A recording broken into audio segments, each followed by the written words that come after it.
이제 오늘 하나님의 말씀 사도행전 10장 24절부터 있는 말씀입니다. 우리 24절에 있는 말씀 다 같이 봉독하시겠습니다. 24절의 말씀 다 같이 봉독합니다. 다 같이 봉독합니다. 시작. 이튿날 가이사랴에 들어가니 고넬료 일가와 가까운 친구들을 모아 기다리더니. 자, 이제 베드로와 고넬료가 만납니다. 베드로는 아주 유대인이고 유대의 정통한 사람입니다. 고넬료는 이방인입니다. 유대인의 율법과 전통에는 이방인과 교제할 수도 없습니다. 같이 먹을 수도 없고 같이 교제, 놀러 갈 수도 없는, 전혀 그들은 만날 수 없는 사람들이었습니다. 그런데 어느 날 고넬료가 기도하는 가운데 기도하며 구제하는 것이 하나님 앞에 상달된지라 하나님께서 기억하신 바 되었더라. 하나님께서 한 사람을 환상 가운데 보내어 고넬료에게 이렇게 말합니다. 요빠에 사람을 보내라. 거기에 베드로가 있는데 그를 데려오라 라고 이러한 환상 하나를 보았습니다. 그리고 난 다음에 같은 시간에 베드로가 요빠에서 기도하고 있는 그 시간에 똑같은 시간에 이번에는 베드로에게 환상 가운데 나타나셨습니다. 하늘이 열리면서 하늘에서 큰 보자기가 내려오는데 거기 이스라엘 백성들이 전혀 먹을 수 없는 식품들, 굽이 갈라지지 않는 짐승들, 되새김질하지 아니하는 짐승들, 그리고 비늘 없는 고기들, 이러한 것입니다. 이러한 음식은 유대인들의 레위기 법전에 법으로 금지한 식품이었습니다. 이것들만 가득한 보자기가 하늘에서 내려오면서 베드로에게 이렇게 말합니다. 먹으라고 말합니다. 베드로가 말하기를, 주여, 내가 이것을 먹지 않지 않습니까? 우리 이스라엘은 이것을 먹지 않습니다. 하나님이 말씀하지 않았습니까? 우리가 수천 년 동안 지내온 우리의 생활의 양식이고 우리의 전통 아닙니까? 그랬더니 하나님이 이렇게 말하는 거예요. 내가 깨끗해 하였으니 먹으라. 그리고 난 다음에 거절하니까 하늘에 올라갑니다. 두 번째 또 내려옵니다. 세 번째 다시 합니다. 베드로가 마침내 끝까지 거절합니다. 하나님, 율법을 어길 수 없잖아요. 우리의 전통을 어길 수 없잖아요 하고 거절하니까 이 환상은 떠나가 버리고 말았습니다. 도무지 이게 무슨 환상인가? 아주 고민하면서 도대체 이것이 웬 꿈이냐라고 고민하고 있을 때에 바깥에 한 사람이 문을 두드립니다. 그때 성령님께서 그에게 이러한 음성을 들려주십니다. 저 사람을 따라가라 라고 이렇게 말씀했습니다. 그래서 이들이 이제 만나게 된 것입니다. 24절에 다시 한번 볼까요? 이튿날 가이사랴에 들어가니 고넬료 일가와 가까운 친구들을 모아 기다리더니 마침 베드로가 들어올 때에 고넬료가 맞아 발 앞에 엎드려 절하니라. 자, 이 두 사람은 만날 수 없는 거예요. 법으로 금지했고 전통으로도 금지한 일들입니다. 그런데 베드로가 이 사람을 드디어 만나게 되는 거예요. 고넬료도 이 사람을 만나게 되는 것입니다. 도대체 순종이란 어떤 것인가를 우리가 배우고 있습니다. 여기서 중요한 것은 우리가 순종은 어떤 것이 순종인가를 봅니다. 전통의 범위 아래서, 어떤 법 질서의 범위 안에서 순종하는 것도 있습니다. 그러나 하나님이 요구하는 순종은요, 우리의 전통과 어떤 법 질서를 초월하여 하나님께서 우리의 생각과 이성, 우리의 합리적인 우리의 생활 방식을 떠나서 하나님이 원하시는 순종이 있다는 것이죠. 하나님이 무엇인가 큰 것을 원하실 때 하나님께서 명령하시는 것이죠. 할만해서 순종하는 것 아니에요? 할 형편돼서 순종하는 것 아니에요? 내가 목사 된 것은 목사가 될 만해서 목사가 된 게 아니에요. 실력이 있어서 된 것도 아니에요. 제가 착해서 된 것도 아니에요. 제가 하고 싶어 된 것도 아니에요. 하나님께서 원하시니까 순종하는 것입니다. 할렐루야. 여러분, 아프리카 선교사 나가는 사람이 갈만해서 가는 것 아닙니다. 모든 조건이 맞아서 가는 것이 아닙니다. 그것이 내게 아주 익숙해서 가는 것도 아닙니다. 그곳으로 떠나는 사람들은 하나님이 명령하셨으니 하나님의 말씀에 순종하여 떠나가는 것입니다. 할렐루야. 도대체 순종이란 어떤 것인가? 순종이 제사보다 낫고 하나님의 말씀 듣는 것이 제물보다 낫다라고 이렇게 말하는데, 여러분, 순종 도대체 무엇을 어떻게 순종해야 될까?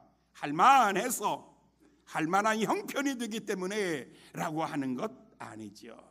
순종은 어떻게 하냐면 할 수 있느냐 없느냐, 어디를 가느냐 무엇을 하느냐의 문제가 아니에요. 일이 큰가 적은가, 가능한가 불가능한가, 그것의 문제가 아니에요. 중요한 것은 명령하신 사람의 인격을 신뢰하는 겁니다.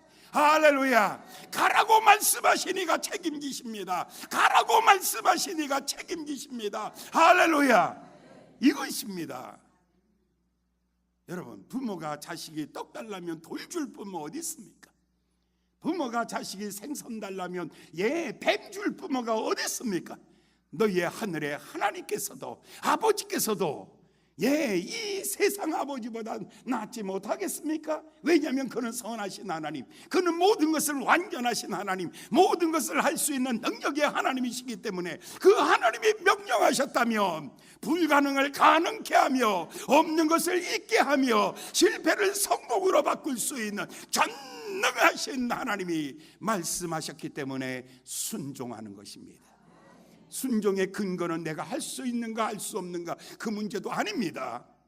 순종의 근거는 그것이 가능한가 불가능한가 그 문제도 아닙니다. 실패해도 괜찮습니다. 순종하면 거기서 만족하는 것입니다. 할렐루야. 왜냐하면 실패를 통해서 성공을 만들어내시는 전화위복의 기회를 만드신 하나님, 역전시키시는 하나님, 마지막에 인생을 바꾸시는 분이 바로 하나님, 그분이 전능하신 하나님이기 때문입니다.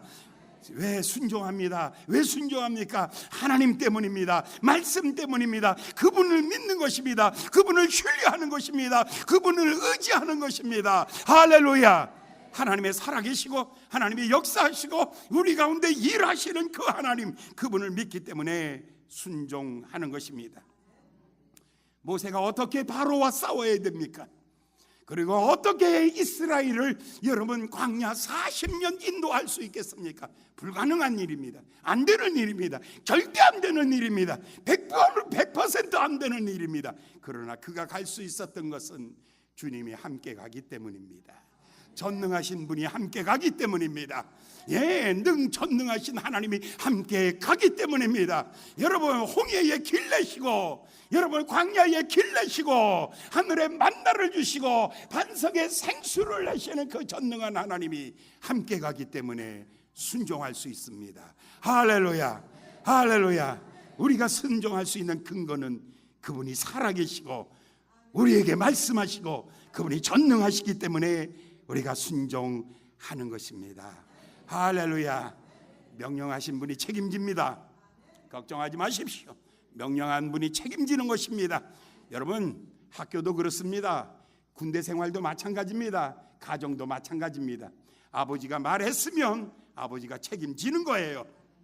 네, 여러분, 여러분 나도 그래요. 내 아들 보고 신학교 가는 입학원서 딱 갖다 놓고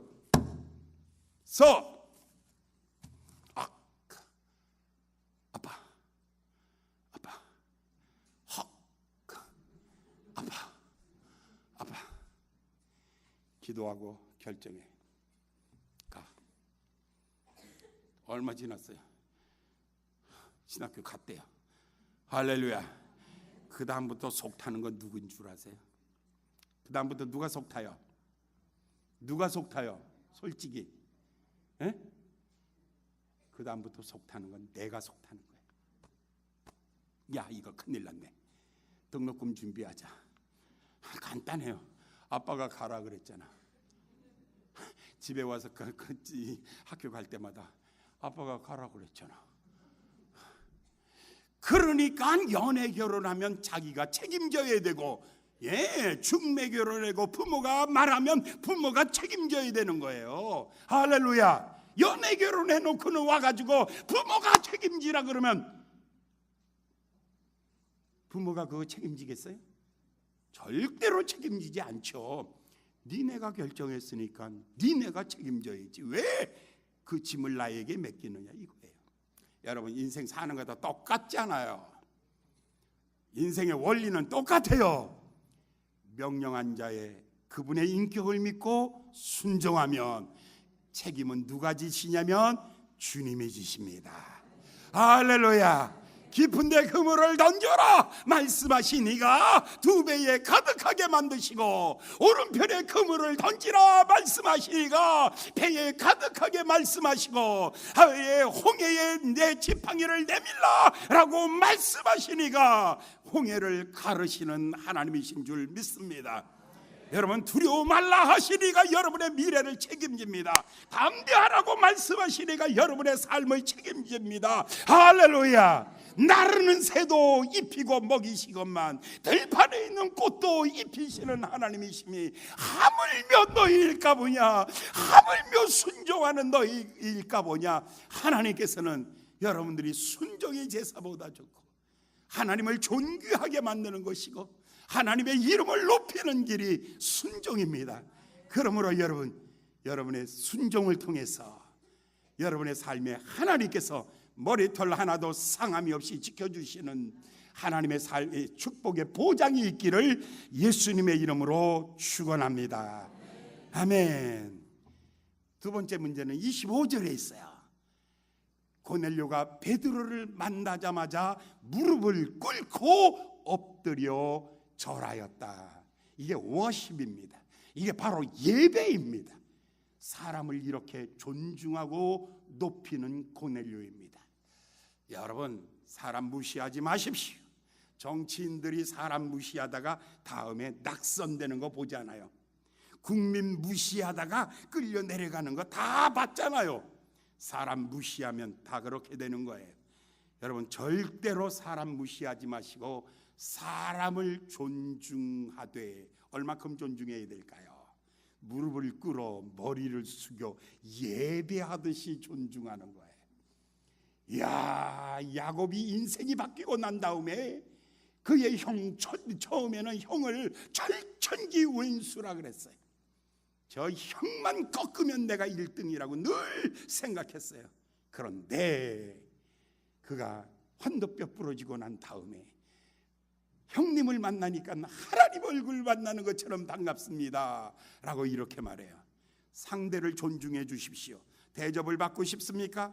대접을 받고 싶은 대로 너희가 먼저 남에게 대접해라. 할렐루야. 할렐루야. 7번씩 70번도 대접해요.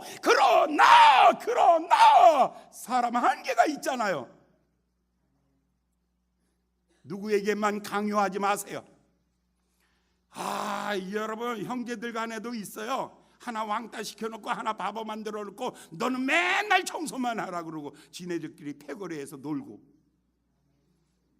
이거 식구 많은 집에서는 다 생기는 거야. 이거 조심하세요.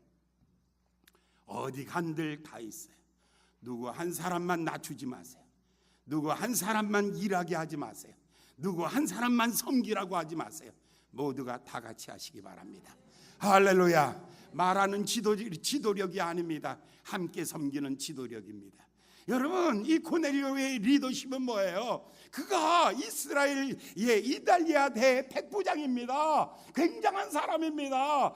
조그만 소도시 가이사라 필리포 지역의 위수 사령관입니다. 그런데도 그는 남을 섬길 줄 알고 존중할 줄 압니다. 여러분이 높아지지 않은 이유가 뭔 줄 아세요? 간단해요. 남을 높여본 적이 없기 때문에 높아질 기회가 없습니다. 남을 높이고 섬기는 기회를 많이 만드십시오. 하나님이 그 사람을 높여주실 줄 믿습니다. 할렐루야. 어떻게 이렇게 여러분 아이들이 학교에 가서 선생님들에게 칭찬받고 공부 잘하는 아이 만들려면 간단합니다. 집에서 선생님 욕하지 마세요. 선생님 무시하지 마세요. 선생님을 존중하십시오. 그러면 아이는 공부 학습 의욕이 생겨집니다. 여러분 친구를 무시하는 훈련하지 마세요. 네가 제일 잘해 이 말 죽어도 하지 마세요. 제일 잘하기는 언제 제일 잘해? 그냥 가정 안에서만 제일 잘하는 것 같지. 이렇게 노니까 아이들이 학교 가가지고 지만 잘났다는 거예요. 초등학교 4학년 여론조사를 했어요. 어떤 아이가 제일 꼴 보기 싫으냐라고 물어봤어요. 그랬더니 지 잘났다는 놈 제일 싫어해요. 자기만 잘났다는 놈 제일 싫어해요.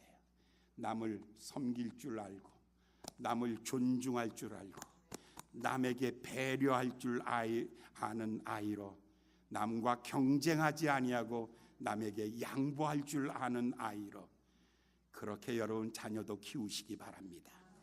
가이사라 빌립보의 이 위대한 고넬료라는 사람, 무릎을 꿇어서 남을 섬기려고 하는 이 마음을 보십시오. 얼마나 겸손하고 얼마나 아름다운 마음입니까? 이 마음에 하나님이 축복하신 것입니다.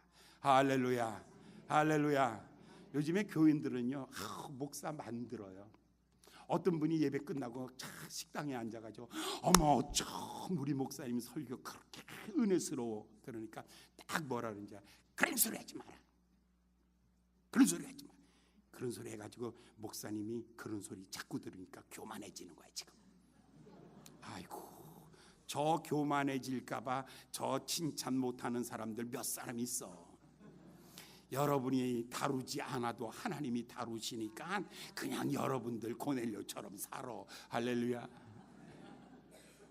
이게 영안이 올시다네. 사람이란 게 그래요. 칭찬을 안 해. 왜 칭찬 안 하냐니까 교만해질까봐. 그거는 그 사람 입장이요. 나는 내 입장에서만 잘하십시오. 할렐루야, 할렐루야. 여러분 입장에서 섬기는 그런 마음을 가지셔야 됩니다. 또 한 가지 여기서 메시지가 있어요. 이들의 만남을 통해서 베드로가 이 사람을 만나는 데 있어서 두 가지, 하나는 전통적인 것을 뛰어넘습니다. 또 하나는 법을 뛰어넘는 것입니다. 법과 전통을 뛰어넘어서 이 사람을 만나는 겁니다. 그러면 우선순위를 정해야 됩니다. 첫 번째, 전통보다는 법이 우선입니다. 법보다 우선하는 게 뭘까라는 거지요. 성령께서 이렇게 말합니다. 따라가라. 성령의 말씀에 순종하는 것, 그것이 최우선입니다. 여러분, 성경이 최우선이에요. 그리고 성경만 달달 볶은 사람들이 바리새인이에요. 조문에 집착했던 사람들이 바리새인이에요. 여러분이 자동차 운전하고 갑니다. 운전하고 가는데 앞에 빨간불이 팍 켜져서 급브레이크 꽉 잡았습니다. 그런데 교통순경이 가라고 수신호를 보냅니다. 그러면 창문 열고, 야 이 싸가지야, 빨간불인데 왜 가? 그리고 교통순경한테 말하는 사람이 있습니까? 신호등하고 교통순경의 사인, 어떤 것이 우선순위입니까? 법으로 어떤 것이 우선순위입니까? 수신호. 이거 면허증 좀 다 꺼내봐, 확인해봐야겠어. 이거 무슨 북한 면허증이야? 여러분, 빨간불이 있고 수신호가 있습니다. 수신호는 가라고 말합니다. 자꾸 가라고. 그러면 여러분 어떻게 해야 됩니까? 좋아, 빨간불이니까 서야 돼 하는 사람 손 들어. 그러면 수신호가 우선이니까 가야 돼 하는 사람 손 들지 말고 아멘. 이거예요. 전통보다 우선하는 것이 법입니다. 법보다 우선하는 것이 레마입니다. 오늘 내게 주시는 말씀. 오늘 지금 내게 주시는 하나님의 말씀이 최우선입니다. 하나님의 말씀을 들어야 됩니다. 그때 들어야 합니다. 날마다 하나님의 말씀 들어야 됩니다. 자, 베드로 보십시오. 고기 잡는데 두 번의 큰 사건이 있었습니다. 첫 번째, 베드로가 고기를 잡을 때 예수님이 이렇게 말합니다. 베드로야, 그물을 어디다가 던지라 그랬어요? 첫 번째는 깊은 데 던져 고기를 잡아라. 자, 이제 3년의 세월이 지났어요. 부활하신 예수님이 다시 베드로에게 말합니다. 베드로야, 고기 잡은 것 있느냐? 없나이다. 그러면 고기를 잡아라. 어디 가서 잡으란 말이에요. 베드로가 첫 번째는 뭐였어요? 깊은데. 깊은데 그물 던져야지. 그런데 그렇게 말하지 않았어요. 두 번째 말할 때에는 오른편에 그물을 던져 고기를 잡아라. 교회 생활 습관돼서는 안 돼요. 날마다 하나님께 물어봐야 돼요. 날마다 생물이기 때문에 움직여지고 있는 거예요. 예, 살아있기 때문에 움직여지고 있는 거예요. 민감하셔야 돼요. 예수님은 오른편 금을 던진다. 두 번째도 오른편에다 또 던지는 사람이 있어요. 이 사람이 바로 바리새인들이에요. 나중엔 주님이 말씀 안 왔는데 알아서 오른편에다가 가서 그물질하고 있는 게 그게 바로 바리새인이에요. 여러분의 생애에 기적이 왜 안 일어나는 줄 아십니까? 처음 믿을 때는 역사가 일어나는데 처음에는 굉장한 기적이 일어났어요. 그런데 지금은 안 일어나요. 왜 그랬을까요? 여러분의 생활이 벌써 전통, 매너리즘에 빠져버린 거예요. 하나님의 말씀과 상관없이 내 습관대로 예수 믿기 때문입니다. 베드로, 자, 모세를 볼까요? 홍해 앞에 있을 때에 하나님 뭐라고 말합니까? 예, 홍해 앞에 있을 때 하나님 말씀하시기를 어떻게 말합니까? 지팡이를 내밀라라고 말합니다. 자, 며칠 후에 다시 물이 없어 굶어 죽어 갈 때에 반석 위에서 뭐라고 말합니까? 하나님이 지팡이를 내밀라 그랬어요? 아니에요. 두 번째는 치라라고 말했어요. 한 번 치니까 물이 나왔어요. 또 며칠 또 지났어요. 그 다음에 또 물이 없어요. 그 다음에 반석에다가 명하라고 하는데 성질난다고 계속 막 쳐버리는 거예요. 그때에 하나님께서 이렇게 말하죠. 그거는 순종이 아니란다. 너의 오늘의 이 혈기로 인해서 너는 가나안 땅을 밟지 못하리라. 땡, 끝나버렸어요. 자, 똑같은 지팡이 사용법. 어떤 때는 내밀라, 어떤 때는 반석을 치라, 어떤 때는 지팡이를 들고 명하라. 다 달라요. 오늘 여러분, 이 말의 의미는 뭐냐면 날마다 하나님께 물으십시오. 여러분의 신앙이 습관되지 않게 하셔야 됩니다. 여러분의 신앙이 매너리즘의 종교 관습화되지 않기 위해서입니다.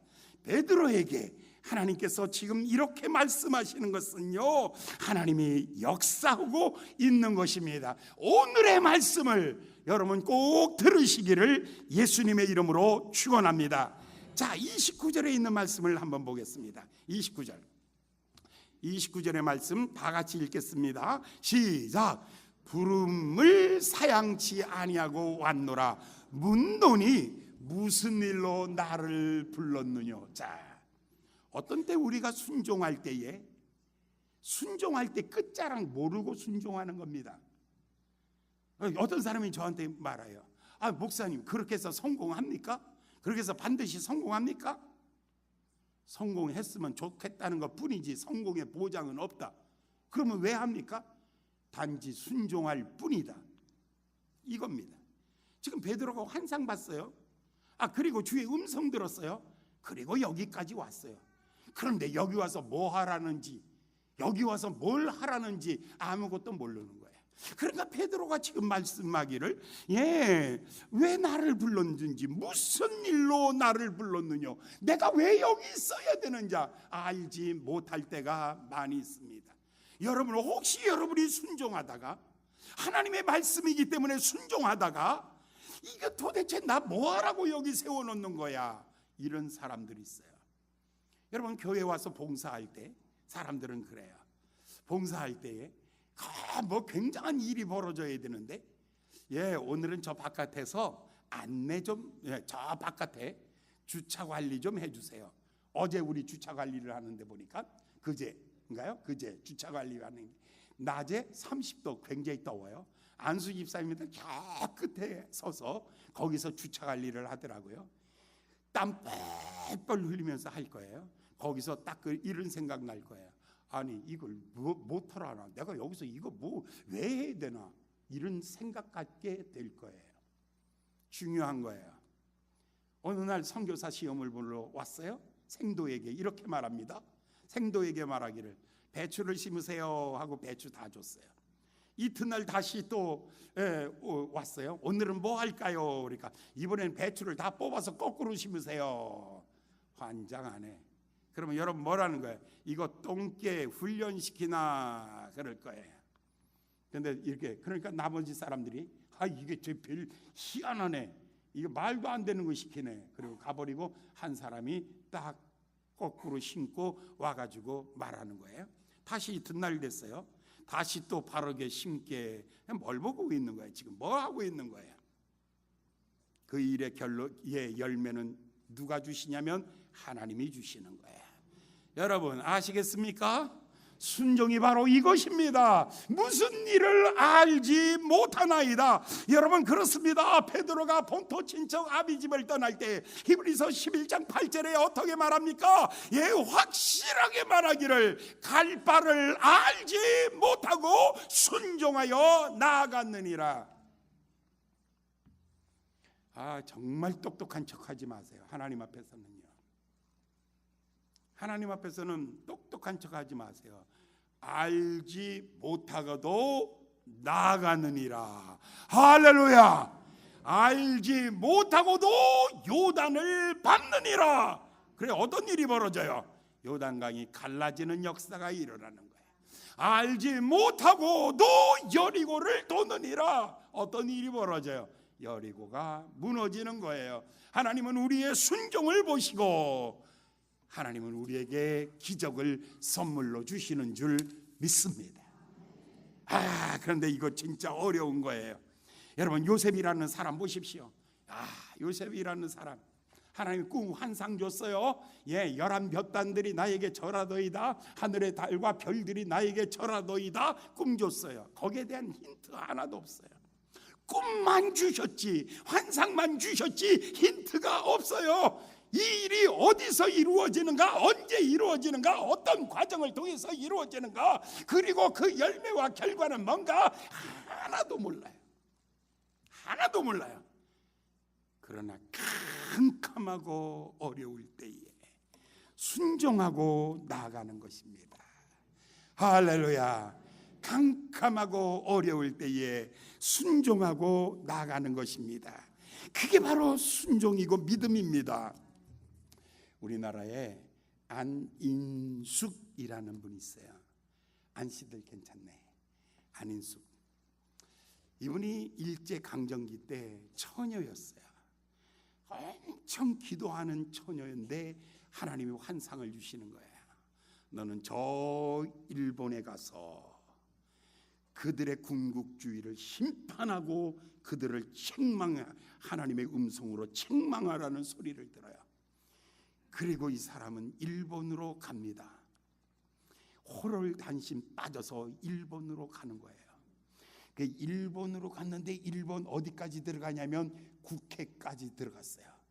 일본 국회 2층 상엄한 경비가 있는데 2층에 서서 갑자기 일어나서 일본은 패망한다.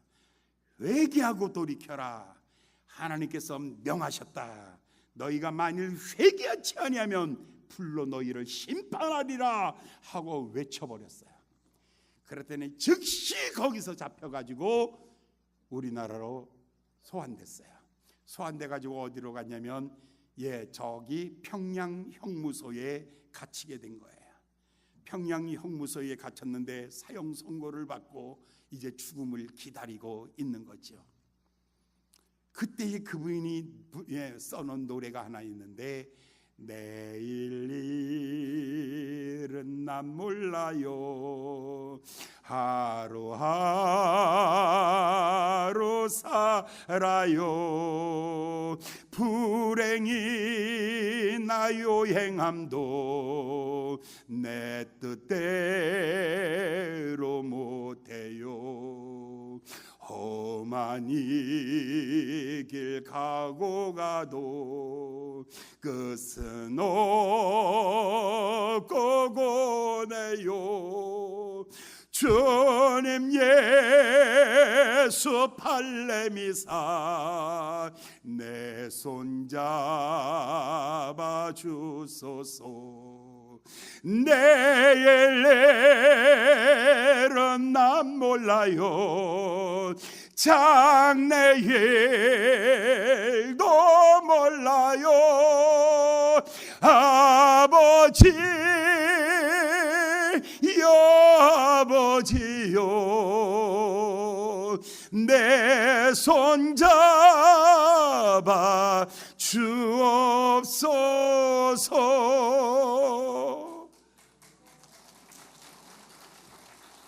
나 원래 박수 안 치면 노래 안 한다.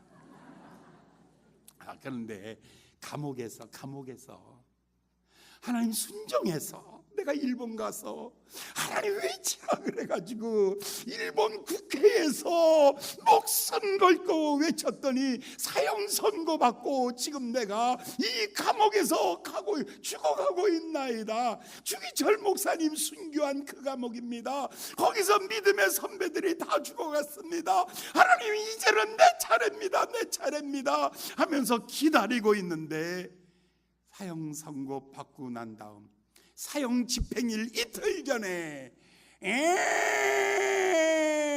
하더니 히로시마의 원폭 딱 터지고 난 다음에 일본이 항복하고 딱 항복하니까 감옥문이 쫙 열리면서 이야 당당하게 살아나왔습니다. 할렐루야. 야, 그분 책 엄청 많이 팔렸잖아요. 지금 살았는지 모르겠네. 그분 일본 LA 동양교회 목사님 김동명 목사님 사모님이신데 평생에 그 일본 미국 LA 그 동양교회가요 수천 명 모이는 교회, 어마어마한 교회. 그 교회는요 그 사모님 볼로 교인들이 몰려오는 거예요. 그 책을 읽고 은혜 받고 그러면 그분 아주 기도 자꾸 호리호리 하거든요. 앉아가지고 내일 일은 우리 모르지요. 그저 하루하루 순종하며 사는 거예요. 그러면 교인들이 어머머머 걸리면서 살아있는 증인이 그것 아닙니까? 우리 다 알지 못합니다. 내일 일 다 알지 못합니다. 하루하루 순종하며 살아가는 겁니다. 어떤 때는 우리의 전통도 추월해야 되고 어떤 때에는 이 법도 뛰어넘어서 하나님의 음성에 순종하며 나아갈 때에 우리 내일 일 아무것도 모르고 가지만 하나님께서는 우리 있는 곳에 사막에 샘이 솟아나며 사막에 길을 내게 하시며 하나님의 이 고난의 끝에 하나님의 영광을 드러내실 줄 믿습니다. 예수님의 이름으로 축원합니다. 기도하겠습니다. 자비로우신 귀하신 주님, 하나님의 주신 메시지를 듣고 지금 가이사라로 왔습니다. 왜 왔는지 무엇을 해야 되는지 알지 못합니다. 그러나 하나님께서 여기까지 인도하셨으니 하나님의 역사가 일어날 줄 믿습니다. 오늘 우리들의 삶이 순종하면서 때로 앞이 캄캄하고 보이지 않는 어려움 앞에서 우리들 실망하지 않게 하여 주시고 순종하면 말씀하신 이가 책임을 지며 그 끝자락은 주께서 갚으심이라는 사실을 확신하게 하여 주시옵소서. 믿음으로 승리하는 성도 되게 하여 주시옵소서. 예수님의 이름으로 간절히 기도하였나이다. 아멘.